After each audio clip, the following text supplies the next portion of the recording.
Hey guys, welcome back. Today we are once again working on the USS Cerritos 1/1400 scale bipolar lights. Today I am still mostly experimenting with the ship, playing with it, seeing how it all fits together, and the construction on this is actually pretty interesting. I'm also going to be looking at trying to light the ship, figuring out how to run the wires, place the LEDs. Some of it is easy like we thought it would be, some of it is a little more complicated. Now, the first thing we're going to look at is the pod that hangs underneath the saucer, and it's connected to the warp nacelle. So this is kind of our warp engine that feeds those nacelles. And of course, it houses our deflector dish. Our deflector dish is done in a clear piece that I have painted blue. And now what's nice is you do have mounts for LEDs right here to hold the LED pointed perfectly center towards that navigation deflector dish. And then you also have channels for wiring. So you've got a channel right here, and you have an opening here for that wire.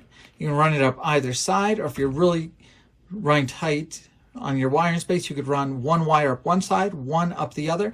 But room for wiring has been built into this pod. We're going to put the top on it here. I have gone ahead and I have painted this piece as well, just kind of for some clarity on the video.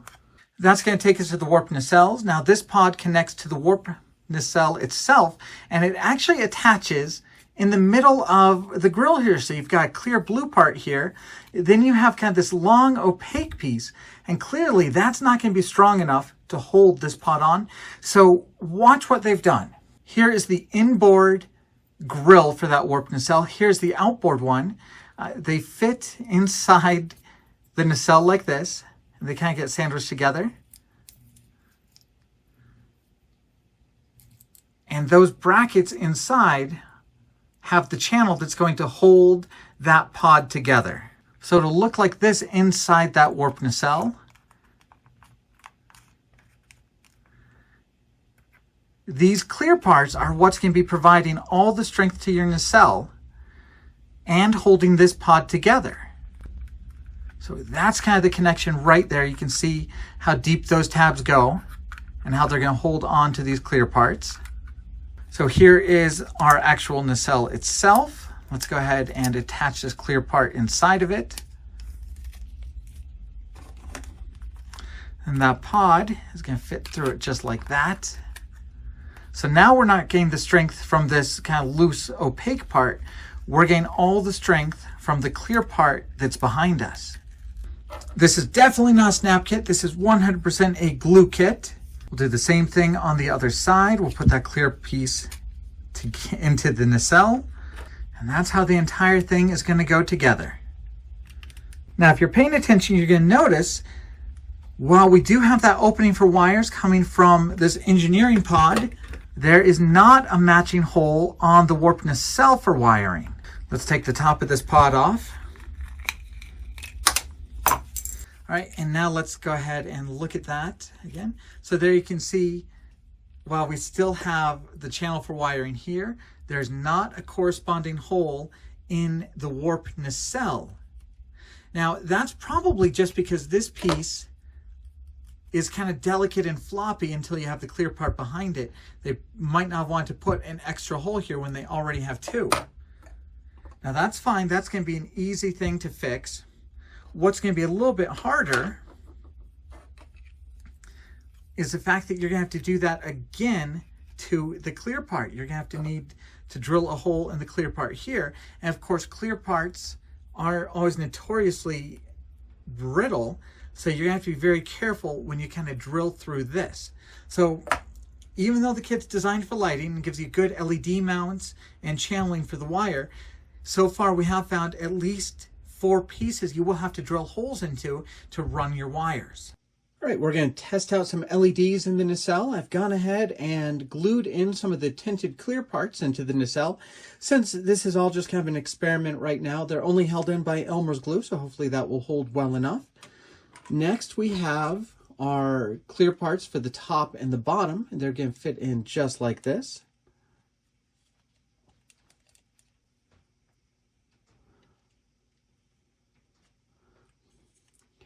And then they'll be sandwiched between this side of the nacelle and the other side.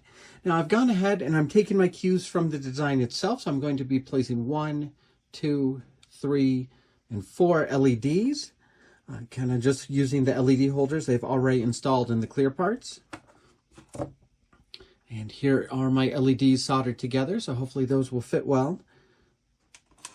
All right, the LEDs are glued in, so next we're going to try and close up the nacelle. Hopefully everything fits well, and then we'll take a look at it lit up. Everything has been pressed together. We have our clear parts on the end. We have clear parts on all 4 sides. We've got 4 LEDs in it. And we have our clear parts for the red stripes along the front. Let's go ahead and connect this battery and see how it looks. All right, now this is definitely something we can work with. Now I have not frosted or added anything to diffuse the light, so we do see the LEDs through the plastic. I think probably frosting the blue will help a lot with that. But you can see we do have a good glow all the way through. We have some good glow on those red parts. And we do have light coming out the back. Once again, it'll need to be frosted or have a little bit of diffusing put in, so you can't quite see exactly what's happening. But I was a little worried that having the LED pointed forward, we might not get enough light out the back. But I think this is some pretty good lighting. Put it in shadow here, you can see. Actually, let me just turn off one light. So yeah, you can see we do have some good glow there. Good glow in front. And in front, we will have these red end caps. Now, I do actually have a little diffusing material I can put there.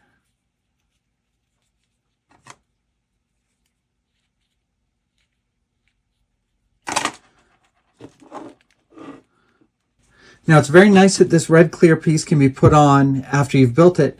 And this opaque cage goes on it as well. So once that cage is light blocked, you see we'll have the clear part glowing around it. But overall, I think we've got a good plan of action for how to light the nacelles. And I do just want to get a good feel for how things fit together now that we've got these nacelles somewhat in place. All right, that actually feels pretty good. It'll be better when it's glued together, but yes, you can see we have some pretty deep holes and some good sturdy supports there and gluing surfaces. And that fits the pod just perfectly. Now the next thing we need to light on this build is the saucer. Now I really wanted to use what the model kit makers gave us, which are these 8 LED holders built into the saucer.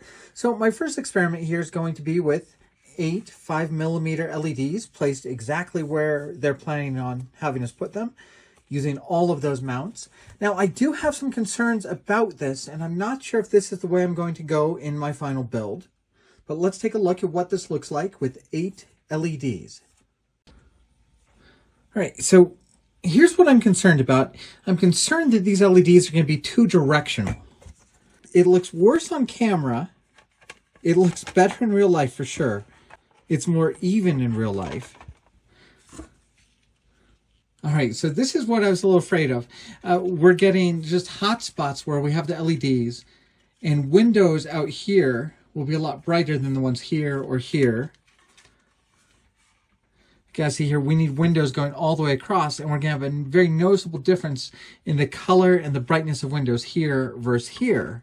Now, it's not as bad in real life as it is on camera. It is a lot more even in real life.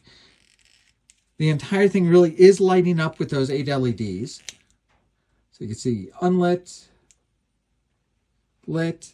But overall, I don't think this is going to be even enough for what I want out of the model. So instead of 8 LEDs like this, we're going to take all those out and we're going to try something different. So I'm going to try next using LED strips to light the saucer.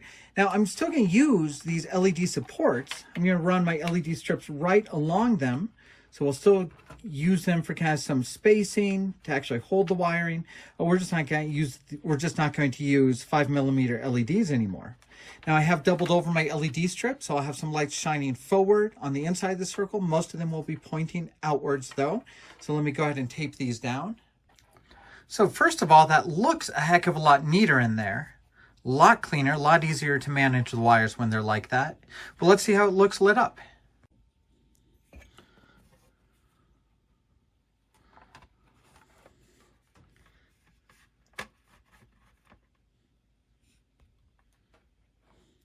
So once again, it looks better in real life for sure. But you can see we do have much more consistent lighting. The windows here will look the same all the way around. That is exactly what we want.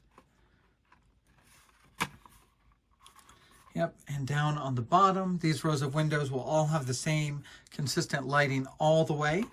So I think we're definitely going to use the LED holders they put in to hold my LED strips. We're going to do LED strip instead of 5mm LEDs. All right, let's see if we can just get an overall dry fit of the model. So we still have our experimental LEDs in this nacelle. We have our engineering pod. We have the wires from that one. I did drill some holes here. So you can see the wiring is going through that clear part up to the top of our nacelle pylon. Luckily, these have some nice holes on top for you to put your wires through. So it looks like wiring this, that hole in the clear part seems to be the only thing you really have to put in yourself.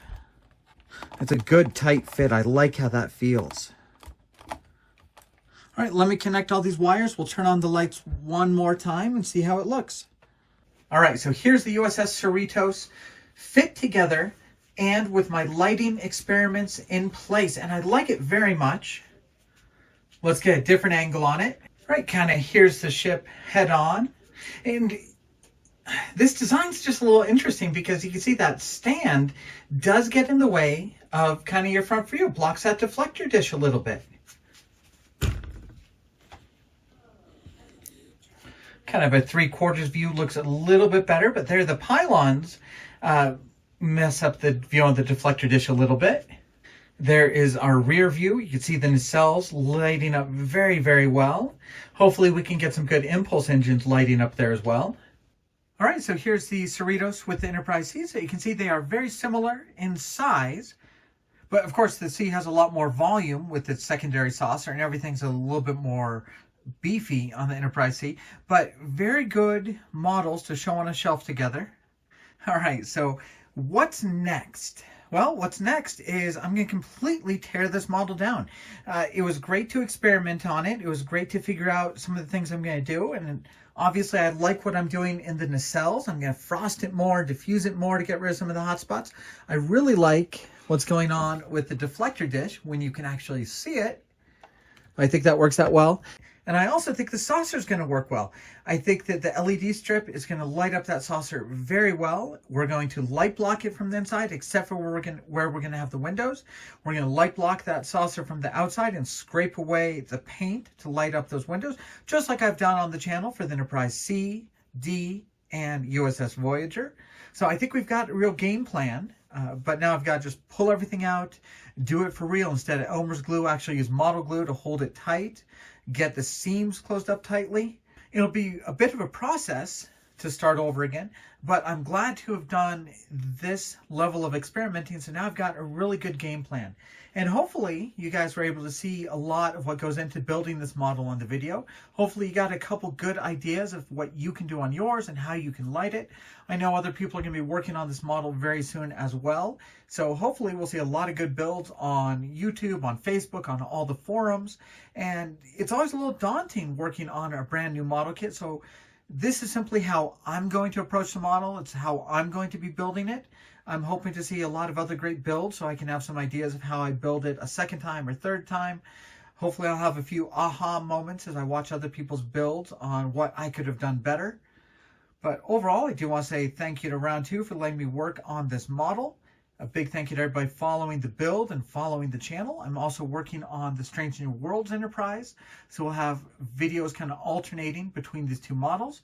But hopefully within a few days, I'll have another build video for the Cerritos where we're actually closing things up and starting to paint it. So once again, thank you guys for following the build and the channel.